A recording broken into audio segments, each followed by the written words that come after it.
Hi, my name is Weston Young, and welcome to the Drama Scrolls. This is a series I came up with as for me and my friends to kind of hang out and read some plays. These are all plays from the Elder Scrolls games. So Skyrim, Oblivion, Morrowind, they're all found in there. Elder Scrolls Online, some are found in. But we'll keep links to all the plays that you can read for yourselves in the description. Credit and all that to Bethesda. Thank you so much for being here. It means so much to us as artists and performers that we can do some fun work for ourselves and to entertain you, and that's what it's all about, honestly. So thank you so much for being here. I really appreciate it, and so does the rest of the cast. Thank you. And enjoy. So, welcome everyone to the Drama Scrolls, as it will now be called. We have our wonderful actors here, wonderful cast.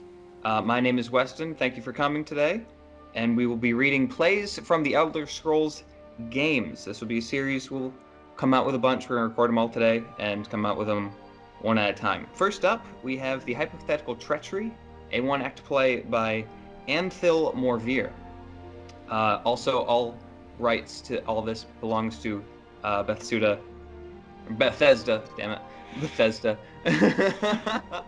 Bethesda was bought by Microsoft, so actually this all belongs to Microsoft now. All right. So we'll go around, introduce everyone.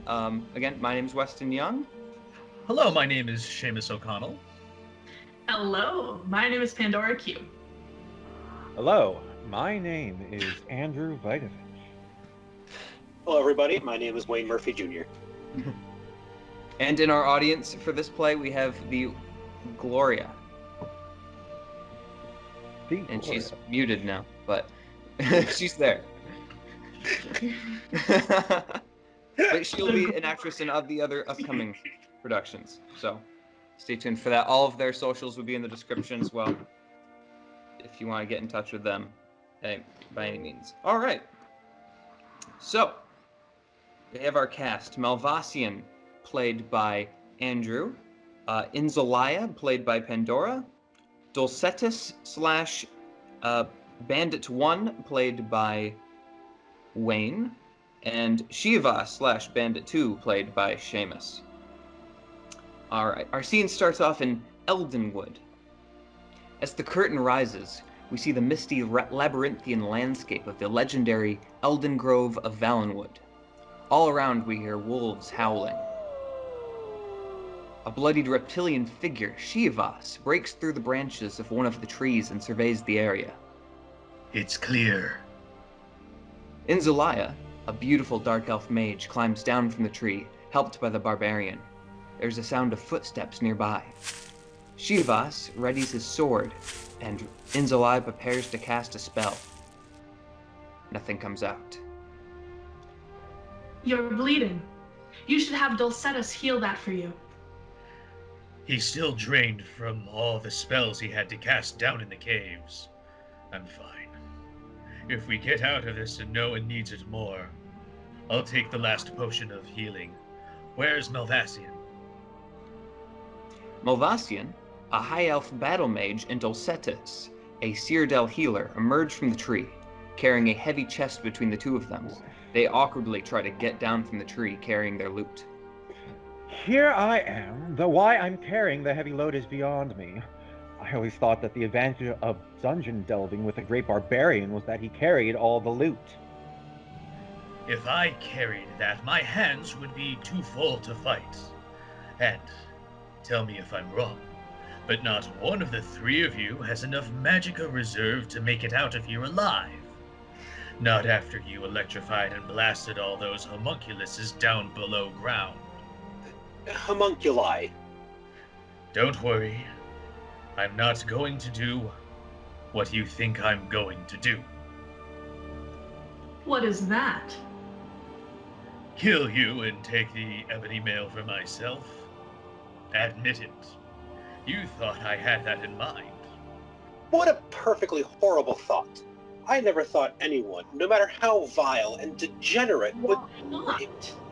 Well, he needs porters. Like he said, he can't carry the chest and fight off the inhabitants of Elder Grove both.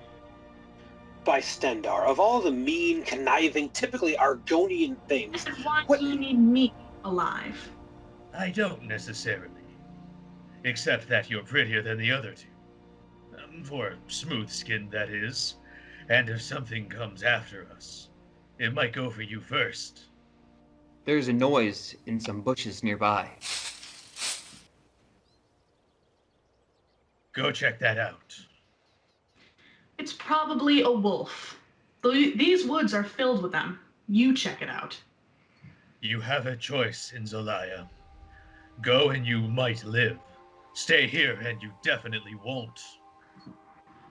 Inzolaya considers, and then goes to the bushes. The King of Sylvanar will pay good money for the mail, and we can divide it more nicely between 3 than 4. You're so right.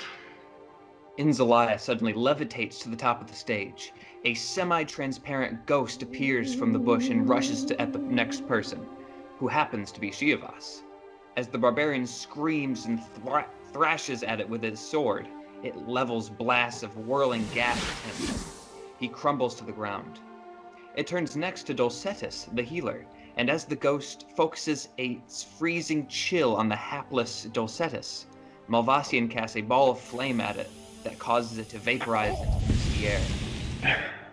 Inzolaya floats back down to the ground as Malvasian examines the bodies of Dulcetus and Schiavas, who are both white-faced from the draining power of the ghost. You had some magicka reserved after all. So did you. Are they dead? Malvasian takes the potion of healing from Dulcetus's pack. Yes. Fortunately, the potion of healing wasn't broken when he fell. Well, I guess this leaves just the two of us to collect the reward. We can't get out of this place without each other, like it or not.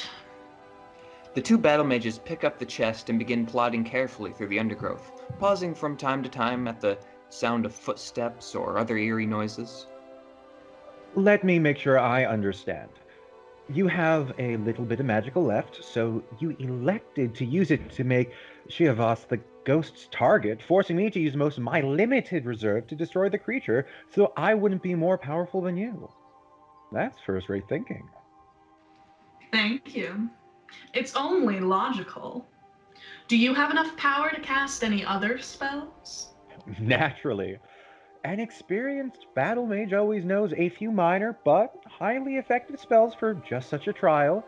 I take it you, too, have a few tricks up your sleeves? Of course, like you said. They pause for a moment before continuing as a fearful wail pierces the air. When it dies away, they slowly trudge on. Just as an intellectual exercise, I wonder what spell you would cast at me if we made it out of here without any more combat. I hope you are not implying that I would dream of killing you so I could keep the treasure all to myself. Of course not. Nor would I do that to you. It is merely an intellectual exercise. Well, in that case, purely as an intellectual exercise, I would probably cast a leech spell on you to take away your life force and heal myself. After all, there are brigands on this road between here and Sylvanar, and a wounded battle mage with a valuable artifact would make a tempting target. I'd hate to survive Eldengrove merely to die in the open. That's a well-reasoned response. As for myself, again, not saying I would ever do this, but I think a simple, sudden electrical bolt would serve my purposes admirably. I agree about the danger of the brigands, but don't forget, we also have a potion of healing. I could easily slay you and heal myself to full capacity. Very true. It would end up a question then of whose spell is more effective at that instant. If our spells counteracted one another and I leached your life energy only to be crippled by your lightning bolt, then we could both be killed. Or so near death that a mere potion of healing would scarcely help either one of us, let alone both.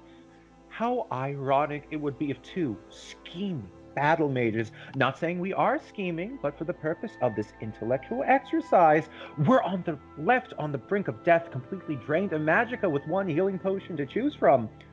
Who would get it then? Logically, whoever drank it first, which in this case would be you, since you're holding it. Now, what if one of us was injured, but not killed? Logic would dictate that a scheming battle mage would take the potion, leaving the injured party to the mercy of the elements, I suppose. That does seem most sensible, but suppose that the battle mages, while certainly scheming types, had a certain respect for one another.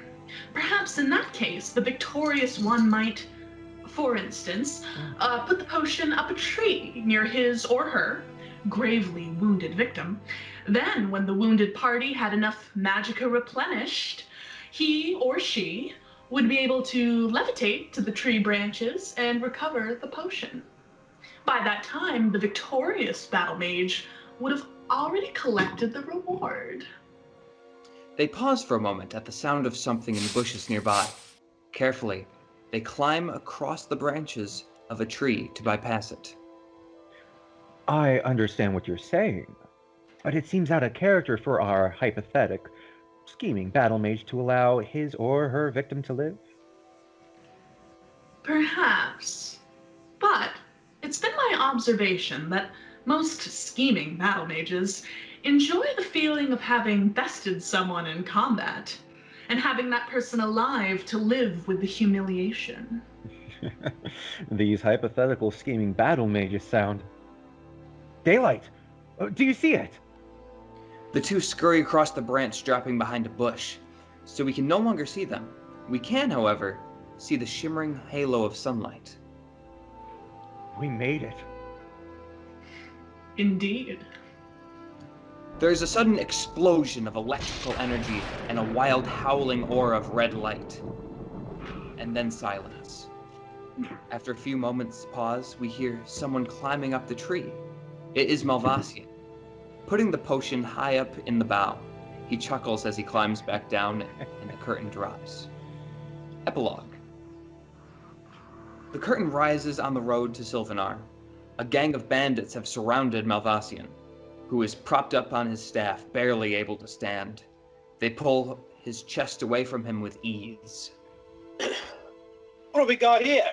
Don't you know it ain't safe to be out on the road all sick like you are? Why don't we help you with your load there? Please, let me be. Go on, spellcaster, fight us for it. I can't. Too weak. Suddenly, Inzaliah flies in, casting lightning bolts from her fingers at the bandits, who quickly scramble away. She lands on the ground and picks up the chest. Malvasian collapses, dying.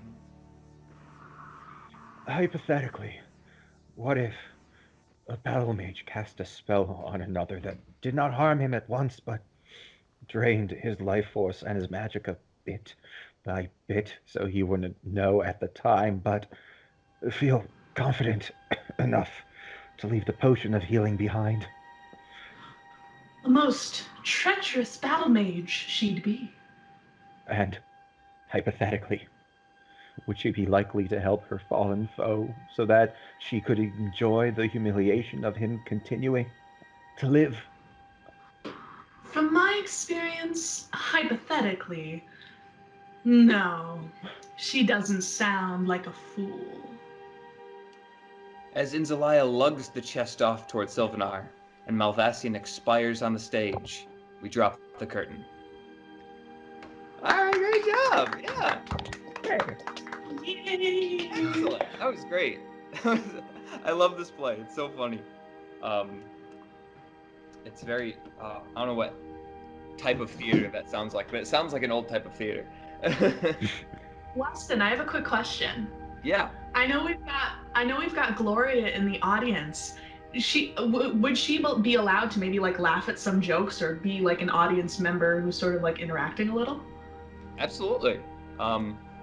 Definitely. Please unmute for the future videos. Yeah, I just figured because her beautiful face is there, it shouldn't be put to waste.